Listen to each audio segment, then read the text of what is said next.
Oh no. You need Sister Edith to help you understand this crazy place. You can't let her get away. According to Evelyn, in the room he is in, there's a staircase where the bookcase is. You think you might be one here too, if only you can access it. You heave all of your weight against the bookcase, but it doesn't budge. It's either bolted or plain built into the wall. Considering the bizarre nature of this place, you think the Scooby-Doo approach might work here. Maybe there's a book or a pattern of books that'll open a passage. But which ones? You think back to the scrap of paper on the floor. A riddle or a clue of some kind? He may be Judge Worthy, who presents before her the wisdom of princes, the wisdom of generals, and the wisdom of lovers. The books on the shelf are all classics. Though you are never the best of students, it doesn't take you long to locate some books that seem relevant to the riddle. However, you don't find any switches behind them, and pulling them out one after another doesn't have any effect. You look at the scale. Perhaps the statue of Minerva is the her that you have to present wisdom to. Though you've considered quite a few other possibilities for the wisdom of lovers, generals, and princes, you take The Prince by Machiavelli, The Art of War by Sun Tzu, and the Kama Sutra, and place them on the scale instead of the Bible. The scale tips and balances. You look up in time to watch the shelf swing open and reveal an incredibly dark space beyond.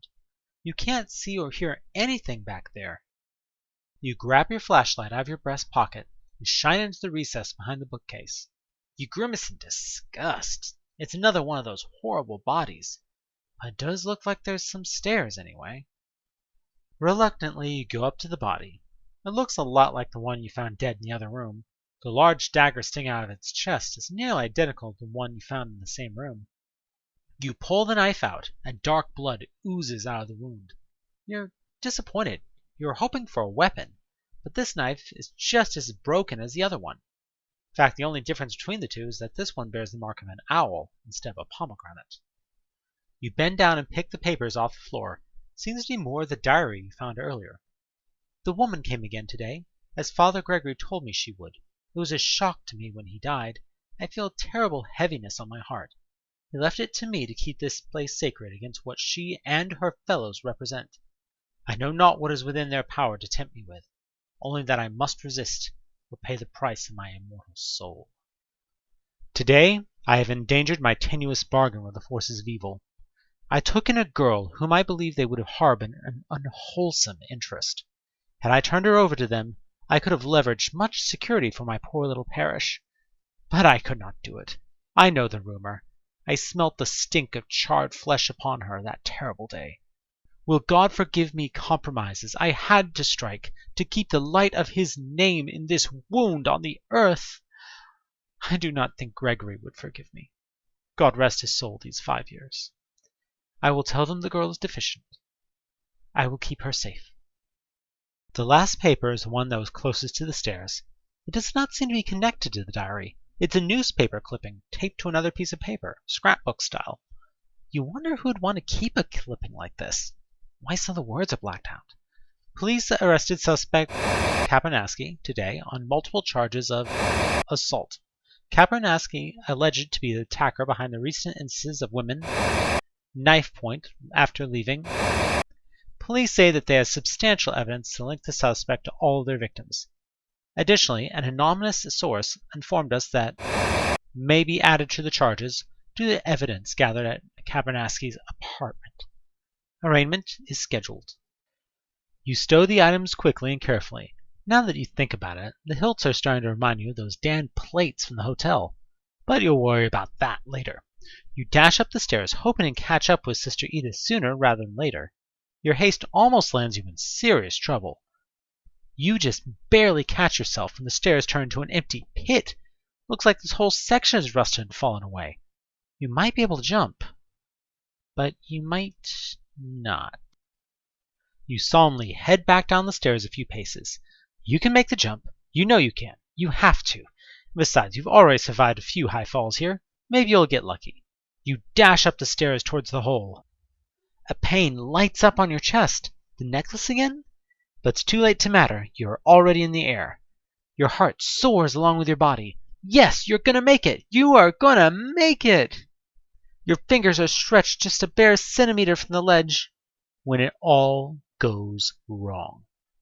The sound of a striking lash cuts the air, and something grabs hold of your ankle, interrupting your jump and dragging you from the stairs. You struggle helplessly, but there is nothing you can do, so you half fall and are half dragged down the seemingly bottomless pit. There's nowhere to go but down, and plenty of time to scream. Game over. And yes, I do very much enjoy narrating the death scenes. Thank you for asking. Alright, reload.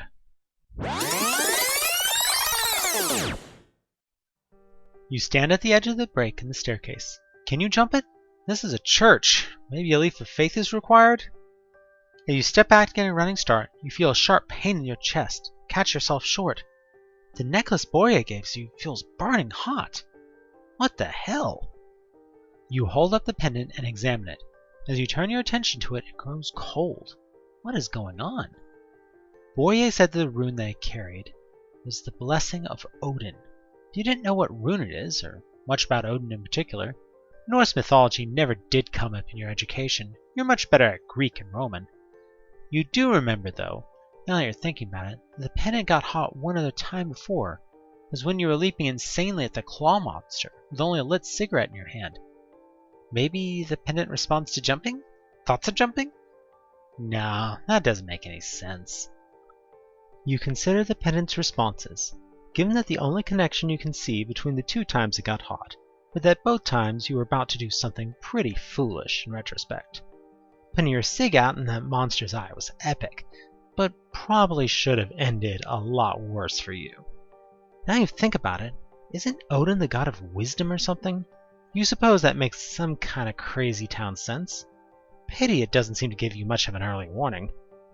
Well, it seems like jumping that pit is out. Where else is there?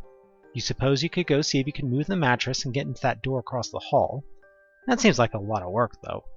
Or you could go back to the second floor and try out that coat again.